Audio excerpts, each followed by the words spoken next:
With all due respect, this is not attack to Greg Doucette, this is just the facts. How can you tell people with integrity how to stay natural? And so let's address that.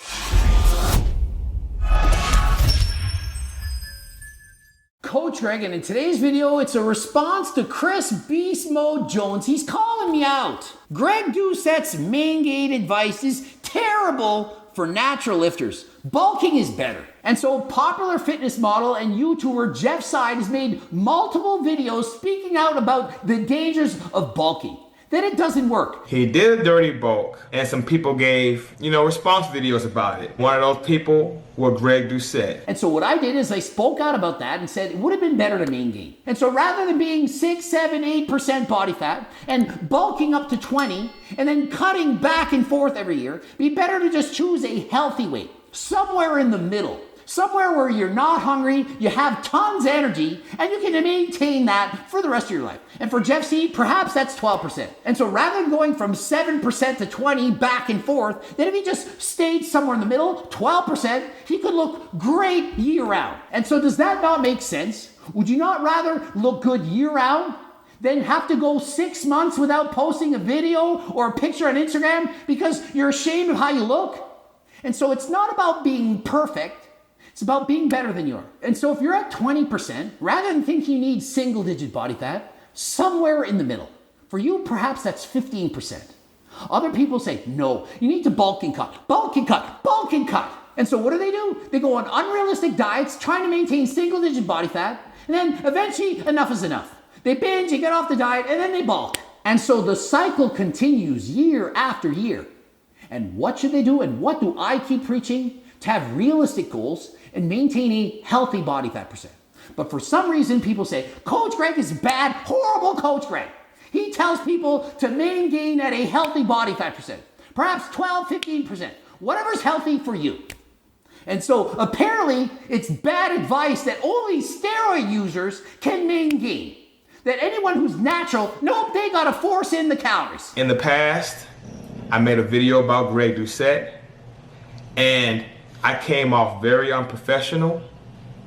I made some verbal attacks, and I apologize for that. And so Chris Jones in the past, he's apologizing for making a video about me, of which he says everything he says was true, that he made several verbal attacks on me, that it wasn't professional, that he was going through some hard times in the past, and he regrets saying those things. Although what he said was true, he wants to say he shouldn't have said so in that fashion. And so for me, this is in the past. It's done. It's over a year ago. I could care less. We're moving on. And so when I'm watching this video, I don't care about what he said in the past. I'm just going to be commenting on what he's saying right now. I am known as the Dirty Bulk Guy. I do have several videos floating around YouTube called Fat Jones episodes. You can just type it in right now. And so apparently Chris Jones has done several dirty bulks in the past, and he's a firm believer in it. And many people wrote him in and said, well, Jeff Seid is saying it's not good, you shouldn't do it. And so has his opinion changed? After years of experience, and of course years of training clients and things like that, I'm still a firm believer dirty bulking has its benefits for certain people.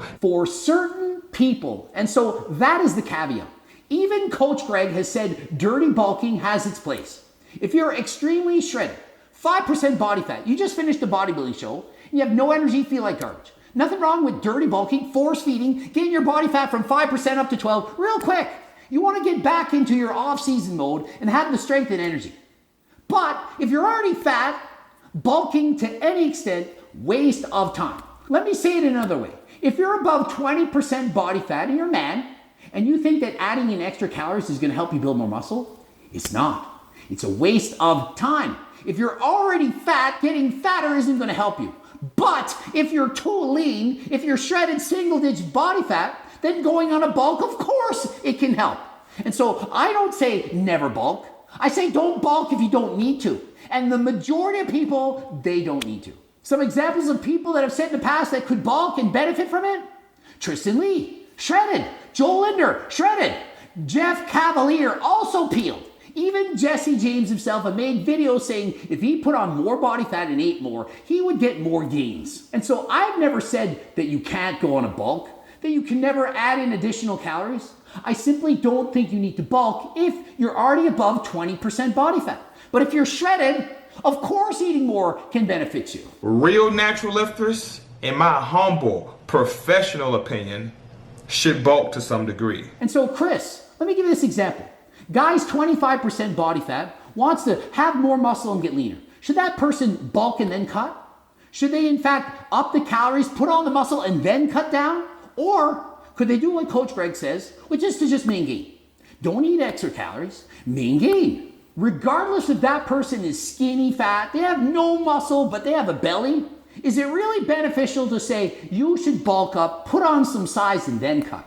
I'm saying no. I'm saying once you're past 20% body fat, there's no benefit to forcing in extra calories. And what I'd rather see is a very tiny calorie deficit. You're at 25%, let's go on a small, tiny deficit, and over the course of several months, let's reduce that body fat percentage to under 20%. All the while adding muscle. Add muscle, lose fat at the same time. And when you get to that healthy body fat percentage, for that 25% body fat person, maybe it's 15%. And so once they get to that 15% body fat, they simply maintain that 15% while slowly adding muscle over the course of months and or years. And so does it not make more sense to slowly drop from 25 to 15 and then maintain at 15% for the rest of your life? Or she go from 25 down to 7 or 8, back to 20, back down to 10, back and forth year after year. Which makes more sense? Which is healthier? Which is better for your blood pressure? Which will allow you to have a better, the one where you always are happy with how you look, or the one where you bulk up for a while, get sloppy, and you don't like the way you look, and then you cut, and yeah, I look good, and then you bulk up again. All the time you're fluctuating up and down, yo-yo dieting. And so in what vocabulary is a yo-yo diet a good thing? I think you should yo-yo diet. And so when someone says you should bulk and cut because you're natural, that's like saying, I think that natural lifters need to yo-yo diet to put on muscle. Whenever you're bulking, cutting, that is synonymous with yo-yo dieting. Like a yo-yo, up and down. Your body fat's going up, it's going down, up and down. Versus Maingaining, healthy, at a body fat percentage that's reasonable, that you feel good at, that you have plenty of energy and nutrients to function and train harder than last time. That Maingaining shit is a bunch of bullshit. You gotta be disciplined for an extreme period of time, and you're gonna see little progress. And so when Chris Jones says that Maingaining is bullshit, my personal belief is he doesn't understand what it means. He says to maingain, you're gonna need a lot of discipline and sacrifice. Do you really think it takes more discipline to maintain 12 to 15% body fat? Let's use Jeff Sides' example. Then to go to 7% body fat on a crash diet, losing all your muscle, and then bulking after going to 20. Which takes more discipline? Crash dieting to 7 or maintaining at a healthy weight? Really think about it. Is it harder to just be normal and be happy and healthy all the time? Or is it harder to bulk up and eat everything and anything and then cut? To yo-yo diet. You gotta be disciplined for an extended period of time, and you're gonna see very slow, very little progress. And so when he says it's such slow progress, here's the problem. When you go on a bulk, you gain a lot of weight. That weight is usually fat and or water and a little bit of muscle. And what people think, they think they're actually putting on all the muscle. They watch the scale go up, I put on 20 pounds, this is amazing. Meanwhile, it's only a couple pounds of actual muscle, the rest is water and or fat. And then when they go to diet, they realize at the end of the bulk and cut, they hardly put on any size after all. And so when you bulk, what you're inherently doing is tricking yourself into thinking you put on a lot of muscle, when really, it's not. Maingaining, that shows you the truth. How much muscle are you truly gaining? And no, it's not gonna be a lot, unless of course you're a newbie lifter or getting back to the gym. Gaining muscle is a long and tedious process. It takes approximately 10 times longer to put on muscle than it does to take off fat. With all due respect, this is not an attack to Greg Doucette, this is just the facts. He's not natural. In my opinion, once you're not natural anymore, how can you tell people with integrity how to stay natural? Well, I trained for over 20 years as a natural athlete. I competed in 42 competitions, 100% natural. And so I have more experience than 99.9% of the world as a natural athlete. And I have experience as an enhanced athlete. Done the 17 bodybuilding competitions, enhanced, taking PDs. And so I know exactly what it's like to train natural. I know what it's like to train enhanced. And now for the last 3+ years, I've only been on HRT. 140 milligrams a week. That is what I take right now. 100 milligrams every 5 days, prescribed by my doctor. And so I know exactly what it's like to be natural, enhanced, and on HRT. And so I've experienced it all. And so who better than myself to speak about what it's like to be natural, enhanced, and then on HRT? And so just because I'm not natural anymore, does that mean I've forgotten everything I've ever learned about training and eating as a natural athlete? Of course not. If anything, it's allowed me to appreciate that much more just how difficult it is to do everything you're wanting to do as a natural athlete. And so what is my message in videos? Have you watched them?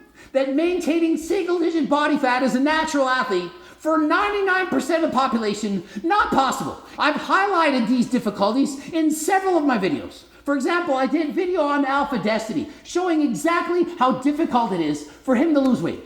Vitruvian Physique, dieting down as a natural athlete, spoken about how hard it is. Even above 10% body fat, Vitruvian Physique has no energy, feels like garbage.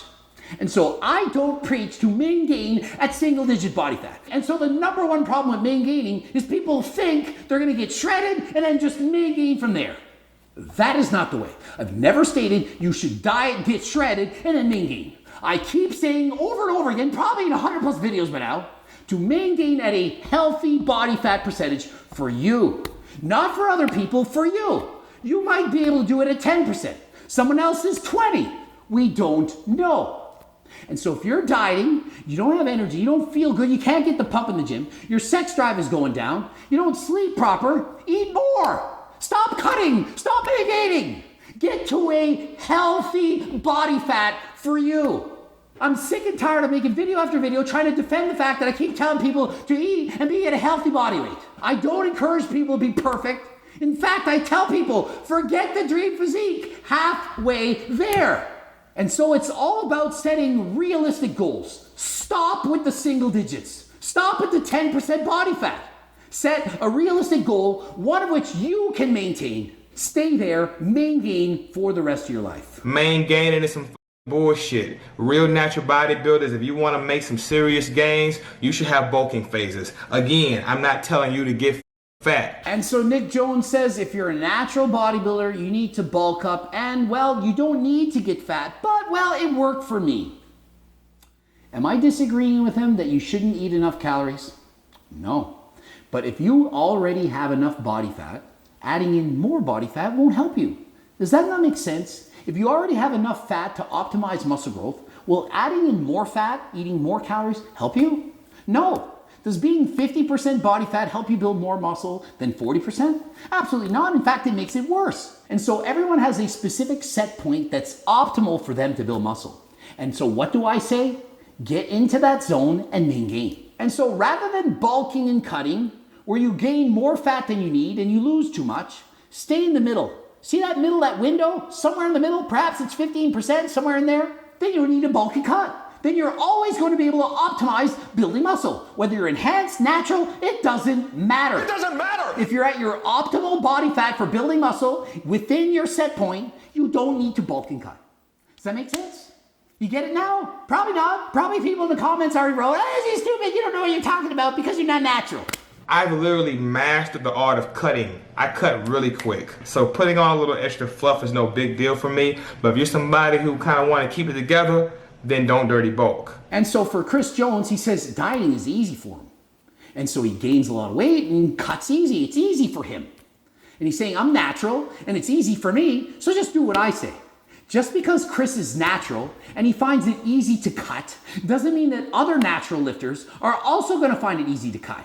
And so perhaps he's overestimating the fact that he has extremely good genetics, way above the average person, and that what he does won't necessarily work for other people. In comparison, coach thousands of other athletes. I've done it natural and enhanced, coach people who are natural and enhanced, and I know just how difficult it is, both mentally and physically, the dangers of bulking and cutting, what it can do to the mind, how you view yourself. And so my advice, don't bulk and cut. Maintain a healthy body fat percentage for you. And so what do you think about all this? Should you bulk and cut if you're natural? Should you just Maingain if you're on steroids? What is the answer? And so let me see in the comment section. I want to know, is the Maingaining thing, is it making sense? Are you sick of it? Do you hate it? Do you agree with me, disagree? Hope the video helped. ending it here. And looking for harder than last time supplements, all kinds, can't name them, click the link in the description. What you want, go to the website and get it. You can follow me at gregdoucette.com or on Instagram, Greg Doucette IPP Pro. Remember, we got the Circle Diet book, we got the training books over here, the cookbooks, all kinds of stuff. Click the link in the description. You want a free training program, become a newsletter subscriber, click the link, watch a bloop, that one, pick one, subscribe, click the bell button, comment for the algo, and until next time, I'm out.